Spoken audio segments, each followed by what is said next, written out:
സഹോദരരെ, വിശുദ്ധ പൗലോസ്ലീഹ കോറിന്തോസാർക്ക് എഴുതിയ 2-ാം ലേഖനം 7-ാം അധ്യായം 1 മുതൽ 11 വരെയുള്ള തിരുവചനങ്ങൾ. പ്രിയപ്പെട്ടവരെ, ഈ വാഗ്ദാനങ്ങൾ നമുക്കുള്ളതിനാൽ ശരീരത്തിൻ്റെയും ആത്മാവിൻ്റെയും എല്ലാ അശുദ്ധിയിലും നിന്ന് നമ്മെ തന്നെ ശുചീകരിക്കുകയും ദൈവഭയത്തിൽ വിശുദ്ധി പരിപൂർണമാക്കുകയും ചെയ്യാം. നിങ്ങളുടെ ഹൃദയത്തിൽ ഞങ്ങൾക്ക് ഇടമുണ്ടായിരിക്കട്ടെ. ഞങ്ങൾ ആരെയും ദ്രോഹിച്ചിട്ടില്ല, ആരെയും മുറിപ്പെടുത്തിയിട്ടില്ല, ആരെയും വഞ്ചിച്ചിട്ടില്ല. നിങ്ങളെ കുറ്റപ്പെടുത്താനല്ല ഞാൻ ഇത് പറയുന്നത്. ഒന്നിച്ച് മരിക്കാനും ജീവിക്കാനും വേണ്ടി നിങ്ങളെ ഞങ്ങളുടെ ഹൃദയത്തിൽ പ്രതിഷ്ഠിച്ചിരിക്കുകയാണെന്ന് ഞാൻ നേരത്തെ പറഞ്ഞല്ലോ. എനിക്ക് നിങ്ങളിൽ ഉത്തമ വിശ്വാസമുണ്ട്, നിങ്ങളെക്കുറിച്ച് വലിയ അഭിമാനവുമുണ്ട്. ഞാൻ ആശ്വാസഭരിതനായിരിക്കുന്നു. ഞങ്ങളുടെ ക്ലേശങ്ങളിലെല്ലാം ഞാൻ ആനന്ദപൂരിതനുമാണ്.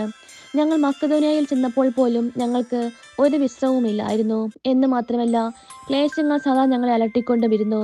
പുറമേ മത്സരം, അകമേ ഭയം.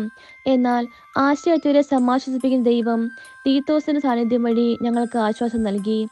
സാന്നിധ്യത്താൽ മാത്രമല്ല, നിങ്ങളെ പ്രതി അവനുണ്ടാകുന്ന സംതൃപ്തി മൂലവും. നിങ്ങൾക്ക് എന്നുള്ള താല്പര്യത്തെക്കുറിച്ചും സഹതാപത്തെയും തീക്ഷ്ണതയെയും കുറിച്ച് അവൻ പറഞ്ഞപ്പോൾ ഞാൻ അത്യധികം സന്തോഷിച്ചു. എൻ്റെ എഴുത്ത് നിങ്ങളെ ദുഃഖിപ്പിച്ചുവെങ്കിലും എനിക്കത് സങ്കടമില്ല.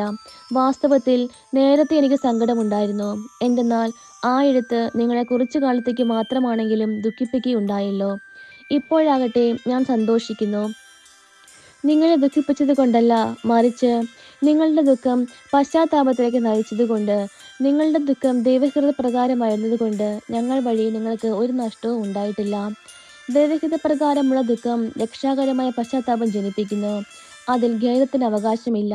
എന്നാൽ ലൗകികമായ ദുഃഖം മരണത്തിലേക്ക് നയിക്കുന്നു. ദൈവികമായ ഈ ദുഃഖം എത്രയധികം ഉത്സാഹവും നിഷ്കളങ്കത തെളിയിക്കാനുള്ള താല്പര്യവും ധാർമ്മിക രോഷവും ഭയവും ആകാംക്ഷയും തീക്ഷ്ണതയും നീതിവാഞ്ചയുമാണ് നിങ്ങളെല്ലാം ഉളവാക്കിയിരിക്കുന്നത് എന്ന് മനസ്സിലാക്കുവിൻ.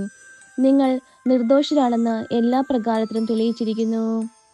നമ്മുടെ കർത്താവായ മിശിഹായ്ക്ക് സ്തുതി. സഹോദരരെ, വിശുദ്ധ യോഹന്നാൻ എഴുതിയ സുവിശേഷം 9-ാം അധ്യായം 1 മുതൽ 12 വരെയുള്ള തിരുവചനങ്ങൾ. അവൻ കടന്നു പോകുമ്പോൾ ജന്മനാ അന്ധനായ ഒരുവനെ കണ്ടു. ശിഷ്യന്മാർ യേശുവിനോട് ചോദിച്ചു, റബ്ബി, ഇവൻ അന്ധനായി ജനിച്ചത് ആരുടെ പാപനിമിത്തമാണ്? ഇവൻ്റെയോ ഇവൻ്റെ മാതാപിതാക്കന്മാരുടെയോ? യേശു മറുപടി പറഞ്ഞു, ഇവൻ്റെയോ ഇവൻ്റെ മാതാപിതാക്കന്മാരുടെയോ പാപനിമിത്തമല്ല, പ്രത്യുത ദൈവത്തിൻ്റെ പ്രവൃത്തികൾ ഇവരിൽ പ്രകടമാകേണ്ടതിനാണ്. എന്നെ അയച്ചവൻ്റെ പ്രവൃത്തികൾ പകലായിരിക്കുമ്പോഴും നാം ചെയ്യേണ്ടിയിരിക്കുന്നു. ആർക്കും ജോലി ചെയ്യാൻ കഴിയാത്ത രാത്രി വരുന്നു. ലോകത്തിലായിരിക്കുമ്പോൾ ഞാൻ ലോകത്തിൻ്റെ പ്രകാശമാണ്. ഇത് പറഞ്ഞിട്ട് അവൻ നിലത്ത് തുപ്പി, തുപ്പിൽ കൊണ്ട് ചെളിയുണ്ടാക്കി അവൻ്റെ കണ്ണുകളിൽ പൂശിയിട്ട് അവനോട് പറഞ്ഞു, നീ പോയി സീലോഹ, അയക്കപ്പെട്ടവൻ എന്നർത്ഥം, കുളത്തിൽ കഴുകുക. അവൻ പോയി കഴുകി കാഴ്ചയുള്ളവനായി തിരിച്ചു വന്നു. അയൽക്കാരും അവനെ മുമ്പ് യാചകനായി കണ്ടിട്ടുള്ളവരും പറഞ്ഞു, ഇവൻ തന്നെയല്ലേ അവിടെ ഇരുന്ന് ഭിക്ഷ യാചിച്ചിരുന്നവൻ? ചിലർ പറഞ്ഞു, ഇവൻ തന്നെ. മറ്റു ചിലർ പറഞ്ഞു, അല്ല, ഇവൻ അവനെപ്പോലെ ഇരിക്കുന്നു എന്നേയുള്ളൂ. എന്നാൽ അവൻ പറഞ്ഞു, ഞാൻ തന്നെ. അപ്പോൾ അവർ അവനോട് ചോദിച്ചു, എങ്ങനെയാണ് നിന്റെ കണ്ണുകൾ തുറക്കപ്പെട്ടത്?